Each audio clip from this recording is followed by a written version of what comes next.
আসসালামু আলাইকুম। আপনারা যারা বর্তমান সময়ে একটা সেনজেন ভিসা নিয়ে সেনজেনে কোনো একটা কান্ট্রিতে যেতে চাচ্ছেন বা আপনি যদি আইসল্যান্ড যেতে চান, তাহলে কিন্তু আজকের এই ভিডিওটা আপনার জন্য খুবই গুরুত্বপূর্ণ একটি ভিডিও। তো আপনারা সম্পূর্ণ ভিডিওটি ধৈর্য সহকারে দেখার চেষ্টা করবেন এবং আপনাদের যদি কোনো প্রশ্ন বা কোনো ধরনের মতামত থাকে আমাদের কমেন্ট বক্সে লিখে রাখতে পারেন, অথবা আমাদের স্ক্রিনে দেওয়া নম্বরে ফোন দিয়ে যোগাযোগ করতে পারেন। তো বন্ধুরা, আপনারা কিন্তু সবসময়ের জন্য যেটা করেন যে আপনারা সম্পূর্ণ ভিডিওটা না দেখেই ডিরেক্ট আমাদেরকে একটা ফোন দিয়ে দেন এবং আপনারা বিভিন্ন ধরনের প্রশ্ন জিজ্ঞেস করেন, যেগুলো আসলে আমি অলরেডি আমার ভিডিওর ভিতরে বলে রাখছি, অথবা আদার্স আরও অনেকগুলো যে ভিডিও আছে সেখানে কিন্তু আমি বলে রাখছি। তো এই জন্য আপনাদের কাছে আমি সবসময়ের জন্য বলবো যে আপনারা সম্পূর্ণ ভিডিওটি দেখবেন। দেখার পর আপনার যখন কোনো বিষয় বুঝতে অসুবিধা হবে, আপনি কিন্তু চাইলে সরাসরি আমাদের অফিসে এসে যোগাযোগ করতে পারেন, অথবা আমাদের যে স্ক্রিনে নাম্বারটা দেওয়া আছে সেখানে ফোন দিয়েও কিন্তু আমাদের সাথে কথা বলতে পারেন। তো আজকে আমি আপনাদেরকে বলবো যে আইসল্যান্ড ট্যুরিস্ট ভিসা আপনারা কিভাবে মাত্র 3টা অথবা 4টা ডকুমেন্টস দিয়ে অ্যাপ্রুভাল নিয়ে নেবেন। তো আইসল্যান্ড ট্যুরিস্ট ভিসার জন্য, আইসল্যান্ড যেহেতু একটা সেনজেনভুক্ত দেশ, তো সেখানে কিন্তু আপনার ভিসাটা অ্যাপ্রুভাল নেওয়ার জন্য হিউজ একটা ক্রাইটেরিয়া ফিল আপ করা লাগে এবং আপনাদের অনেক ধরনের ডকুমেন্টস সেখানে সাবমিশন করা লাগে। তো এর ভিতরে আমি আজকে 3 থেকে 4টা ডকুমেন্টসের কথা বলবো, যেগুলো খুবই ইম্পর্টেন্ট, এবং এই ডকুমেন্টসগুলো যদি আপনি প্রপার ওয়েতে সাবমিশন করতে পারেন তাহলে আপনার ভিসাটা কনফার্ম। তো আইসল্যান্ড মূলত সেনজেনভুক্ত একটা দেশ এবং আপনারা অবশ্যই জানেন যে সেনজেনের যে দেশগুলো আছে, আপনার একটা দেশে যদি ভিসা থাকে তাহলে কিন্তু আপনারা চাইলে আদার্স যে কান্ট্রিগুলো আছে সেখানে আপনি অনায়াসেই ভ্রমণ করতে পারবেন, সেখানে অনায়াসে আপনি এন্ট্রি নিতে পারবেন উইদাউট এনি পাস।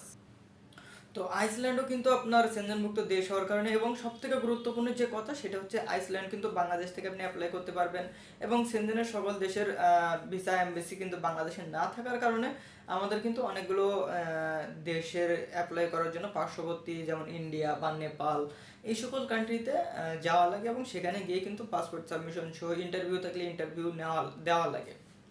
তো আইসল্যান্ড বাংলাদেশে তাদের বিএফএস গ্লোবালের মাধ্যমে সার্ভিসটি চালু রাখার কারণে আইসল্যান্ডের চাহিদা কিন্তু বাংলাদেশ থেকে অনেক বেশি, এবং আপনারা কিন্তু যারা সেনজেন স্বপ্ন দেখেন তারা কিন্তু আইসল্যান্ডটাকে আপনাদের ভিতরে ধারণ করেন, এবং আপনারা কিন্তু চান যে আইসল্যান্ডে অ্যাপ্লাই করে সেখান থেকে আপনি অন্য একটা কান্ট্রিতে যাবেন বা সেখানে কোনো একটা আপনাদের জীবন ধারণের ব্যবস্থা করে নেবেন। তো আসলে কোন 3টি ডকুমেন্টস আপনি যদি সাবমিশন করতে পারেন তাহলে আপনার আইসল্যান্ডের যে ট্যুরিস্ট ভিসাটা সেটা অ্যাপ্রুভাল পাওয়া অনেক সহজ হবে। তো এর ভিতরে প্রথম আপনার যে ডকুমেন্টস, প্রফেশনাল ডকুমেন্টস, আমি আপনাদেরকে সবসময়ের জন্য বলি যে আপনার প্রফেশনাল যে ডকুমেন্টসের বেসিক যে বিষয়টা, যেমন আপনার যদি ট্রেড লাইসেন্স, আপনি যদি একজন বিজনেসম্যান হন তাহলে আপনার ট্রেড লাইসেন্স, আপনার টিন ট্যাক্স, এই 3টে ডকুমেন্টস অবশ্যই আপনাকে প্রপারভাবে আপনাকে সুন্দরভাবে সাবমিশন করতে হবে। এছাড়াও যদি আপনি জব হোল্ডার হন তাহলে আপনার অ্যাপয়েন্টমেন্ট লেটার, আপনার স্যালারি স্টেটমেন্ট, আপনার যে জব অফার লেটার যেটা আছে সেটা আপনি সাবমিশন করবেন, তাহলে কিন্তু আপনার ভিসাটা খুব সহজে অ্যাপ্রুভাল হয়ে যাবে। দ্বিতীয়ত যে বিষয়টা আছে সেটা হচ্ছে ব্যাংক ব্যালেন্স। আর এই ব্যাংক ব্যালেন্স নিয়ে কিন্তু আপনাদের যত কৌতূহল, যত প্রশ্ন, যত ধরনের যা থাকে সব কিছু কিন্তু ব্যাংক ব্যালেন্সের উপরে।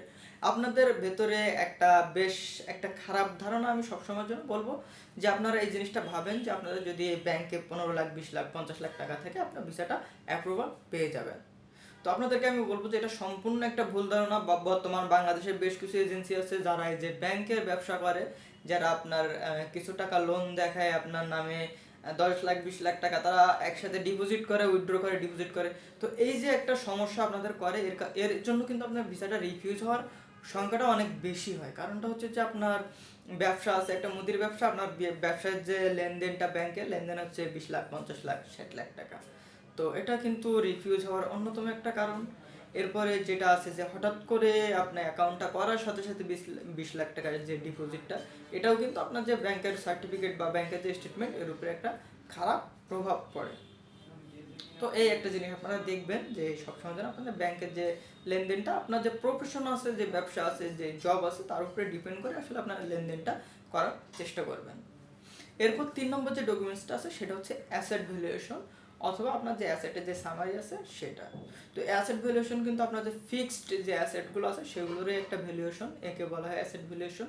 তো আপনারা অবশ্যই চেষ্টা করবেন আপনি যে ফিক্সড যে প্রপার্টিগুলো আছে, হতে পারে সেটা ল্যান্ড, হতে পারে ফ্ল্যাট।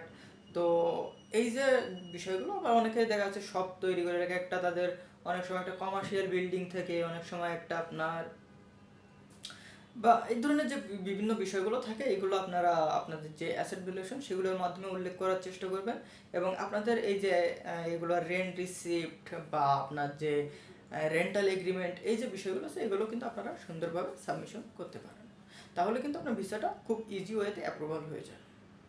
এছাড়াও যদি আইসল্যান্ড ট্যুরিস্ট ভিসা বা আপনার আইসল্যান্ড ট্যুরিস্ট ভিসার ডকুমেন্টস অথবা আপনার আইসল্যান্ড ট্যুরিস্ট ভিসা সম্পর্কে বিস্তারিত জানতে চান অথবা আইসল্যান্ড ট্যুরিস্ট ভিসার জন্য অ্যাপ্লাই করতে চান তাহলে কিন্তু সরাসরি আমাদের অফিসে এসে যোগাযোগ করতে পারেন। আমি স্ক্রিনে আমাদের অফিসের অ্যাড্রেসটা দিয়ে দেবো, আপনার সেখান থেকে আমাদের অফিসে এসে যোগাযোগ করতে পারেন অথবা আমাদের স্ক্রিনে যে দেওয়া নাম্বারটা আছে সেখানেও কিন্তু যোগাযোগ করতে পারেন।